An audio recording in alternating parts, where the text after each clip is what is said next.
mais bàcc leen fa bàcc. xam nga déggoo leen ñu wax. waa Benno. non waaw d'accord xam nga déggoo leen fa ñu wax. local yi moom yéen moom dootu leen ko defati moom. waaw xam man nag toujours élection moom bi ne sama kanam rek. mais dama ne c'est-à-dire que déggoo leen. mais benn yoon bi ngeen weesu moo tax ñu war a mën a wax bi ne seen kanam ndax si ngeen war a tirer ay leçons. après dinaa ñëw ci boobu. ayca mais dama ne. élection locale yi xam nga ñoom def nañ ay recours. yoon jox leen dëgg. waaw. Benno Bokk Yaakaar def ay recours yoon bañ leen jox dëgg. vous comprenez. donc maintenant boobu ba léegi déggoo leen ñu wax ci conseil constitutionnel. mais nit mënul juumam. jaxase say liste Déthié Fall taxaw mel ni defoo dara. est-ce que tamit du foofu tamit yéen la ngeen def tamit moo tax ñoom it c'est-à-dire da ngeen xaw a prêter un tout petit peu le flanc c'est-à-dire yéen ak seen surplus de parrain bi. tamit dafa indi ay jeexi jaax seen bopp parce que loolu tamit dafa nekk li nga xamante ni code bi da koo dàkk donte ni nag xaaral rek donte ni nag ki nga xamante ni moo di seen candidate ki ngeen jiital di Mimi Touré nee na bon surplus moom dañ ko ñoom ñoo ko def exprès au cas où mais est-ce que tamit war na woon yem uniquement ci nombre bi nga xamante ni moom la ñu laaj de ce fait loolu bañoon nekk déjà source de problème benn point beneen point bi tamit moo nekk que ni tey jii ba ñu demee ba conseil constitutionnel daal di dàqaat yeneen 3 recours yi nga xamante ni ñoom waa Yewwi Askan bi daal di nañ koy introduire mu bokk ci boobu ngir ñu daal di invalider li nga xamante ni moo di seen liste conseil constitutionnel da koo bañ loolu tamit juraat beneen coow loolu yëpp tamit di wane que ni peut-être élection yi tamit au préalable li ngeen ko organiser seen bopp mooy indi coow li yëpp est-ce que tamit tolluwuñ tamit fu nga xamante ni moom ministre de l'intérieur waratul organiser li nga xamante ni moo di élection yi fii ci Sénégal noonu bokkee ci benn parti élection locale yi passé ko organiser ministre de l'intérieur dégg nga leen ñu wax ci parce que ñoo gagné. waaw mais avant ñu gagné amoon na ay coow. non élection foog mu am coow. élection moog nawetaana yem foog mu am coow parce que jàmmarloo la jokkante la maanaam jokkoo la maanaam dañuy dem ci combat foog mu am coow yow mbër yi sax buñ jëmee jëm ci signature contrat day am coow maanaam jongante moo ànd ak coow mais coow lu mu bëri bu dee nawetaan la RG yi bu dee politique la code électoral lu coow bëri ci nawetaan daañ xeex stade daañ def lépp mais bu paree CQRP mooy décider lu coow bëri ci nawet ci nu mu tudd sax politique bu coow bu wax ji paree conseil constitutionnel mooy décider parce que mooy mooy interpréter les lois du Sénégal mais pour ma ñëw léegi balaa may génn ci li ma doon wax mais pour fay tuuti coow li wala pour wàññi ko est-ce que tamit jotul ñu xool une personnalité neutre mu koy organiser. non dama ne.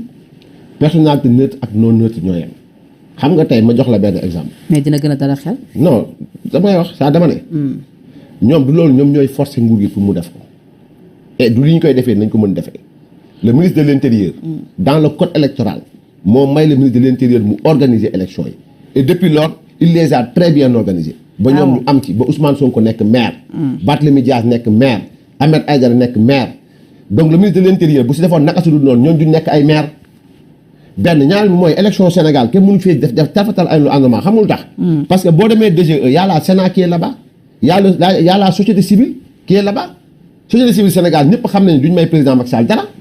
bu amoon maanaam loo xamante ni jaarul yoon société civile génn nañ ba wax ko. mais dans l'affaire là balaa may ñëw léegi ci li nga junjoon léegi ci parrainage Benno Bokk Yaakaar. parce que balaa ñi déglu ñoo tax. xam nga ñoom conseil constitutionnel da la waxoon ni tout ce qui n'est pas interdit par la loi est autorisé par la loi. ñoom ñu gëm ni tout ce qui n'est pas interdit par maanaam lu yoon terewul maye na ko conseil constitutionnel loolu leen wax ba liste Dakar jàll.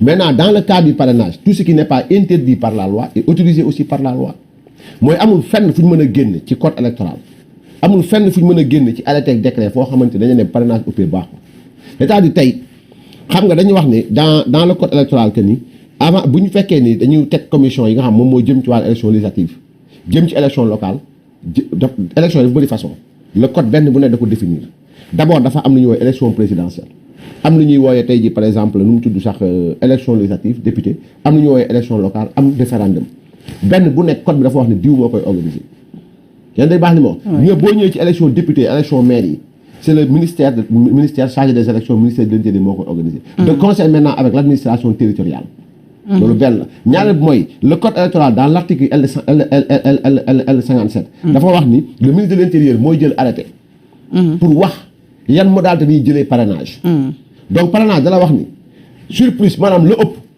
kenn du ko jël en compte maanaam leen intéressé mooy barème bi du plus petit 0,5 ba 0,8%. Donc diggante boobu noonu moo leen intéressé maintenant la ëpp intéressé wu leen loolu rek la. donc bu ëppee dañuy delloo say parrainage yóbbu ko si poubelle ba. d'accord bu ngeen bu dee dafa yées nag. mat le woo. d'accord Voilà. alors ba tey ngir mën a taxaw ci manifestation yi donc je rappelle toujours que vous suivez votre émission Sénégal VSD te dañu fiy recevoir suñu chroniqueur di Bah Diakhaté ci manifestation boobu la ñuy desandi ba tey gis nañu hormis discours yi nga xamante ni jot nga ko analyser nga xamante ni leader yi tenir nañ ko jour boobu à savoir ñoom Barthélémy ñoom ñëpp dafa am keneen ko xamante ni da ci tenir ab discours bu nga xamante ni dañ ko jàppee offense au chef de l'État moom Bara Dolly ba jamono jilee ma nga ca loxoy yoon jàpp nga ni tey jii loolu lay mu yëkkati war nañ ko ci topp ba tëj ko ca ginnaaw buñ ko comparé ak propos yu Ahmed Suzanne Camara bi nga xamante ne nee na Ousmane Sonko dañ ko war a rey. xam nga. ñaari wax yi duñ benn. lu tax. kii il a parlé du chef de l'État. waaw mu nekk ay prérogatives yoo xam ñun ñoo ko jox. waaw nangu naa. kii il a parlé de Ousmane Sonko. waaw Ousmane Sonko na dem porter plainte. d'autant plus que Ousmane Sonko a fait la même déclaration. mais sànq sa biir wax sa njëlbeen ba ngay jox ñëw di wax ci situation ba am foofee ca université bu Thiès da nga jël comme exemple que ni ñi nga xamante ni ñoo waral yi lépp mbir bokk na ci politiciens yi nga xamante ni à chaque fois. ci wax Ousmane waaw ñoom ñooy inciter ñi. dinaa ci ñëw voilà dinaa ci ñëw léegi je suis en train de parler du point de vue juridique.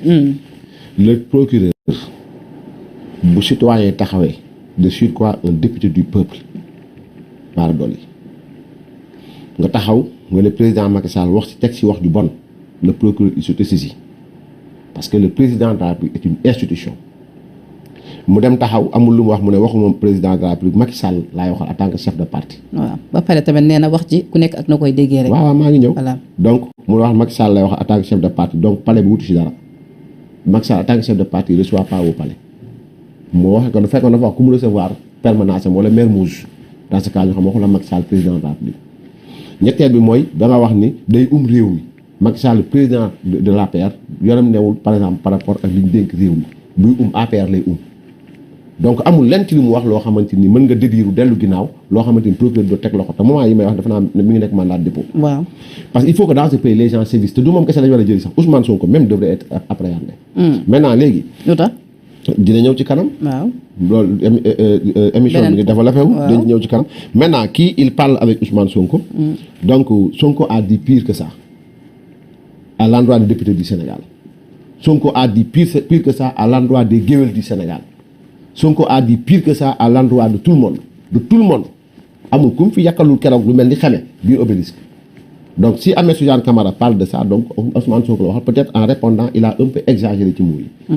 parce que Suzanne aussi je crois pas que ba muy bëgg wax effectivement Sénégal lañ nekk wax ji nañ ko wodd la kéem kàttan comme wax léegi ba ñuy tàmbali rek. dañu am ay ndaw yoo xam ne présentement la woon ci ñun démb. nekkatul ci ñun. ndaw yi dañuy déglu bu baax a baax muy ndawu Sénégal muy ndawu Ndakaaroo ku mënti doon. dañuy déglu politiciens yi. mais est-ce que tamit grand Bah Diakhaté li nga wax nii tamit xawul yomb tuuti c'est-à-dire boo nee Ahmed Suzanne Camara je pense que li mu wax waxeewu koon ci sens boobu nga rafetal ko. si loolu nga wax léegi. nga jël ki nga kàddu ki nga xamante ni moo di sëñ Bara Dolly tamit est-ce que tamit waroo ci woon am peut-être am beneen gis-gis comme ni mu ko waxee enquêteurs yi. que ni moom dafa wax rek sànni ku nekk am nga ci am dégg-dégg. sëñ Bara Dolly parce que ci affaire suuf la ko jaarale moom la muy wax. il a parlé donte avec ni le ñeneen am nañ ci président beneen Macky Sall. interprétation. Il a parlé avec le président Macky Sall, chef suprême des armées, gardien de la Constitution, chef de l'État.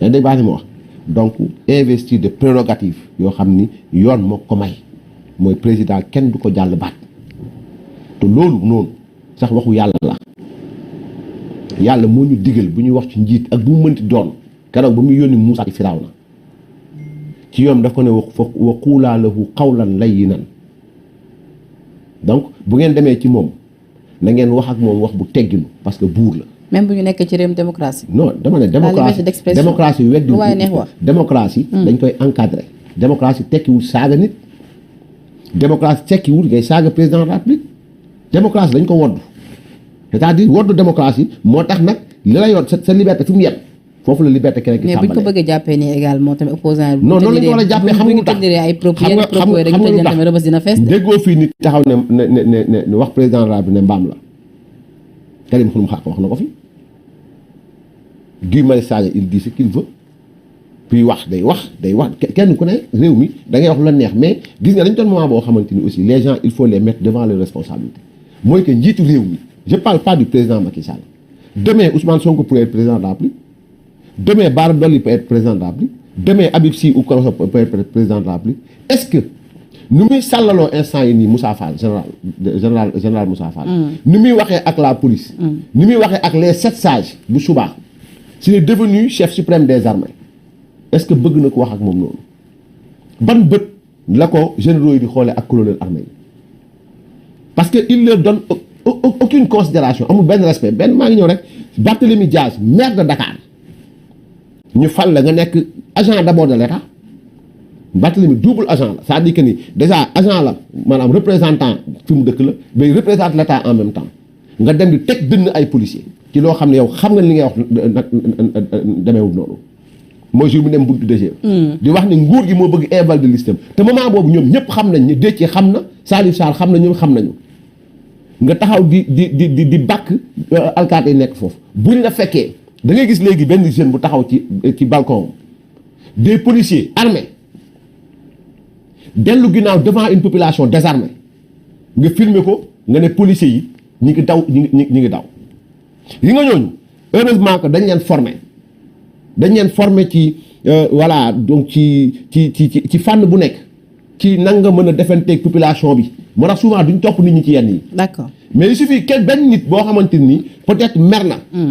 mu agir. te dama lay wax de la société civile qui est au Sénégal il tire jamais sur ces civils là pour leur dire que nous devons respect et considération envers la police et la gendarmerie. D'accord. Nous devons xaaral ma yegg lu am solo la. Nous devons respect et considération envers les institutions de ce pays notamment les 7 sages ñi nga xam li ñu jàng Ousmane Sonko jàngu genn wàll gi ñi mu toogoon foofu di wax ginnaaw Barthélémy Diaz laa wax moo ci gën néew CV moom Ousmane Sonko mais ëllëg si biir laa wax bu fekkee moom nekk na président wala mu nekk leen di nga gis ni société civile jeunes yooyu di filmer policiers yi ñuy arrière pour bañ leen gaañ société civile du ci wax. D'accord. Une fois que maintenant la police riposte ñu ne bavure policière. D'accord ki nga xamante ni moom moo di maître Malick Sall di jëriñ bi nekk wàllu justice moo ci boppam personnellement tey ginnaaw ba gouvernement bi dinañ am ak taskatu xabaar yi assumé na pleinement que ni moo ci boppam de derrière moo activé ay réseau ngir ñu mën a teg loxo ki nga xamante ni moo di Bara Dolly ci nu mu gën a gaaw mu mel ni foofee tamit grand defante bi ñuy woote à chaque fois ci ñi nga xamante ni ñoom ñoo di la mouvance présidentielle ak opposants yi day gën a fës à chaque fois ba duñ leen baal dara et que ñoom ñi nga xamante ni ñoom ñoo nekk ci mouvance présidentielle bu leen neex wax lu leen neex def te souvent dara du leen ci fekk loolu tamit di tax opposants yi à chaque fois tamit en quelque semaine dañuy xaw am dëgg que ni justice bu commande day ak commande day la ñu am. xam nga man ñi jaxasee population man fonctionné wu ma noonu. ci naka. mooy gis nga nit ku ñu offensé dama nga porter plainte mais boo offensé l'institution de ce pays Salif Sall ak procureur ñooy am ils doivent s'autosaisir le procureur de la République ginnaaw ba liiraguma aussi li Salif Sall wax du ma ci mën sori. Malick Sall du moins li mu wax. ginnaaw ba liiraguma ko du ma ci mën sori mais en tout cas li ma la bëgg a wax mooy. man Bah Diakhaté su ma manqué de respect Ousmane Sonko. diffamé ko. wala ma calomnier ko wala ma insulté ko. non moom Ousmane Sonko na dem mu porte plainte. c'est diamétralement opposé ak li ñu bëgg gëmloo Sénégalais yi nit ku taxaw président Sénégal laa wax nga ñàkkee teggin président de la République. à la minute qui suit dañu war dem jël yóbbu la. nit ku taxaw Sénégal tu appelles à l'insurrection mais dès qu'il y a début d'exécution dañu war a jàpp. D'accord. voilà donc loolu il faut que sénégalais yi xam ko. que Macky Sall du Ousmane Sonko. du Khalifa Sall. du Barthélémy Diaz. du l'opposition sénégalaise Macky Sall est le président de la République du Sénégal. D'accord alors ba tey ci ba tey élu par 58,26% à l'issue d'un scrutin. boo xamante ni librement les Sénégalais sont levés de bonne heure. dem ne ko yaa ñu doy. yow lañ dénk suñu Sénégal. yow lañ jox prérogative kenn warulaa saaga. kenn warulaa ñàkk tegi warulaa def dara. maintenant nag le procureur ñu ne ko yow xam nga la mooy sa rôle ku saaga président de la République teg ko loxo. donc Bara Dolly il a insulté la personne du président de la République teg nañ ko loxo. alors na wut ay avocat yu baax nag. du benn arrestation boobu rek moo am ci manifestation yi je rappelle également que ni kii di Ousmane Kabiline Diatta moom mi nga xamante ne ab chef rebelle la d'après les dires ba tey di numéro 2 bu pôle Alocasine moom it arrêté nañ ko ci jour manifestation foofee sa Grand Yoff mu mel loolu la dafay rejoindre à chaque fois li ngay wax que ni Ousmane Sonko dafa am rapport bu solide moom ak rebelle yi mën nga rebondir ci loolu. mais man je l'ai dit je l'ai dit Sénégalais yi nag libre ci ñoom ki ñu jàpp du rebelle bu ndaw Ousmane Kabiline Diatta c'est-à-dire c'est Ousmane Diatta tout court mais Kabiline c'est son village Kabiline mooy village am il est de Diagnac ci biir Bignona je vais vous dire et dire aux Sénégalais comment Ousmane Kabiline a été appréhendé. ayca dafa jaar Gambie jaar Mbour jaar Pikine bii Kër Massar là où on a appréhendé Ndéki doolu ñëw Grand Yoff. Il est arrivé à Dakar le 6 juin 2022 précisément. yaa ngi dégg baax ni ma wax. Ousmane Kabiline est le bras droit de Paul Allocassine. Paul Allocassine di bras droit César Atoute Badiate. moo tax je vais rectifier ceux qui disent que ni. Ousmane Sonko image photo ak nu mu tudd sax ak comment dirais-je Salif Sadio. non ça ñoom ñoo ko defal seen bopp. waaw loolu moom ñu ne photo montage. non ñoom ñoo ko montel seen bopp. gis nga Ousmane Sonko il est même dans le collimateur de Salif Sadio. Ousmane Sonko. lu tax nitu César Atoute Badiate la. d'accord. benn ñaar bi mooy c'est-à-dire que ni bu ñu waxee sax dañ jàpp Ousmane nu mu tudd sax nu mu tudd Kabiline Diatta rek ak nu mu tudd Ndéki rek yem ci dafa yomb. dañ ànd ak 31 personnes qui ont été appréhendées au même temps. te ci ñooñu dañ jàppee ñi nga xamante ni ils ont été longtemps pistés ñoo doon dajji Auchan yi. au mois de juin 2021 am na ñu rey dañ leen poignardé fan nga mës a gisee alkaati buy poignardé waate. fan lañ gisee alkaati rek buy poignardé waate fan Sénégal lañ ko gis.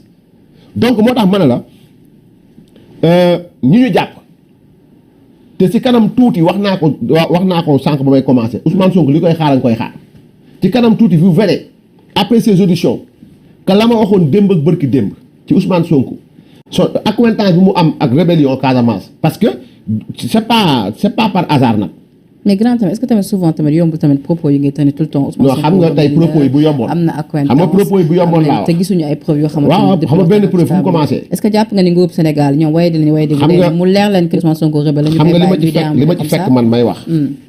li ma ci fekk man may wax. fekku ci état day not benn la ciix jàpp Ousmane Sonko laa wax bientôt ci enquête bu toppee seen cours les gens sauront mais man li ma mës a wax Ousmane Sonko nit ñi teg nañ ci baaraam.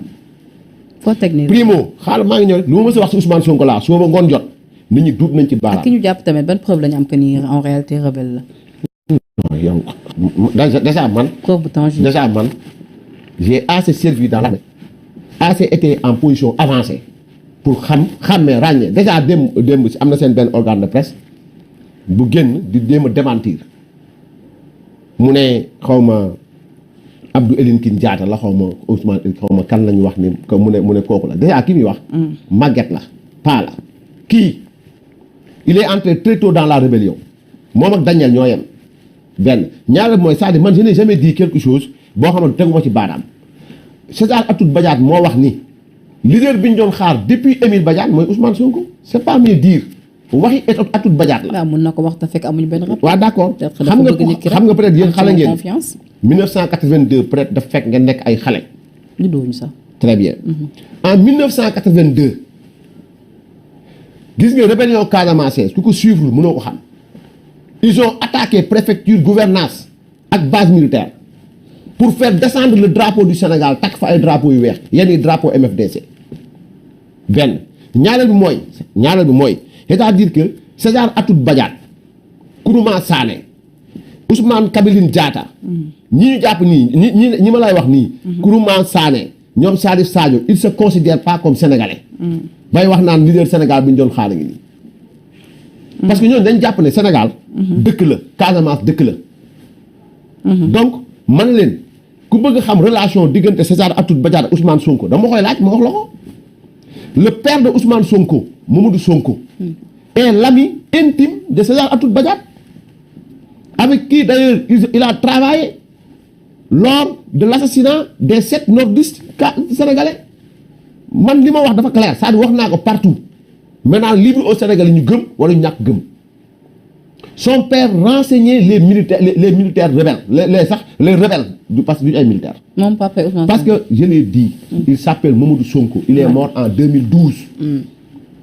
dama bëgg wax Ousmane Sonko ne ko jarul muy def télé bi naan ay di wax sama di ay wayjur jàmm ndànga man maa ko wax man Bah Diakhaté maa ko wax que ni son père dafa am 3 échelons yu am bi jiitu mooy y a les rebelles yi nga xamante ni dañu yor arme di xeex y a les intermédiaires yi nga xam ne ils informent les parents des rebelles y a l'aile administrative y a l'aile guerrière moo na ñooy Atika y a l'aile administrative y a aussi l'intermédiaire mooy ñi nga xam ni bu nit daanoo ci àll bi ñooy informer papa yi ñu daanu wala yaay ñu daanu d'accord donc son père a joué ce rôle d'accord maintenant léegi ma ne leen César Atoute Badiate est un père adoptif pour Ousmane Sonko benn nu mu tudd sax comment dirais-je Daniel Diatta moo toog mu wax ci ñëpp di ko dégg Ousmane Sonko suñu doom la je suis du MFDC il l'a dit ci vidéo mi ngi ci YouTube bi Daniel Diatta a reconnu avoir égorgé l'imam de Banganga Daniel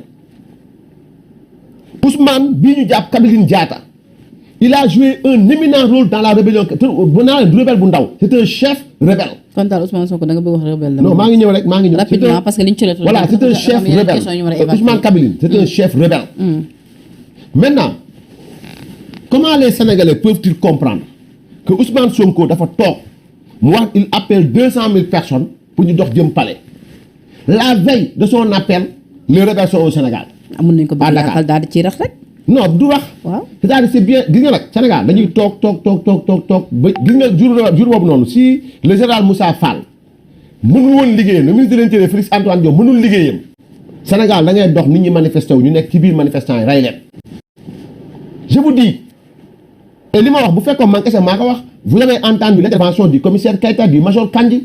dégg nañu sax Mimi Touré xawoon insinué lu ni mel ba mu ko doon joxoñ baaraamu tuuma ni ko lu tax coowal rébellion bi am ca Casamance. non du ci mës a wax parce que Ousmane Sonko du wax ñemewul wax ak Salif Sadio moo tax man la ñoom ñaar Ousmane Sonko na osé joxoñ baaraam Salif Sadio tu vas voir gis nga ki ko moom son tuteur César Atoute Badiate dafa xeex ak Salif Sadio li yóbbu Salif Sadio Gambie laa lay wax ba mu nefa di nekk trafic yamba yu demee noonu c'est-à-dire que ni nu mu tudd sax César Atoute moo ko duma ba mu daw dem Gambie Atoute a pris l'Atika jël le front sud ñii ils font partie du front sud Paul Alokassi nag Ousmane Kabiline nag ñu mu tudd ñoom César Atoute Badiate. Donc en résumé Ousmane Sonko yow ci sa kàddu le projet PASTEF vous verrez bien que l'Essa-Maye le tigre qui est dans le nu mu tudd sax dans le fanion du MFDC moo nekk PASTEF ci Péba. Vous verrez bien que les couleurs de PASTEF sont les couleurs du MFDC. Vous verrez que le rouge, moi la panthère blessée mènera son ultime combat.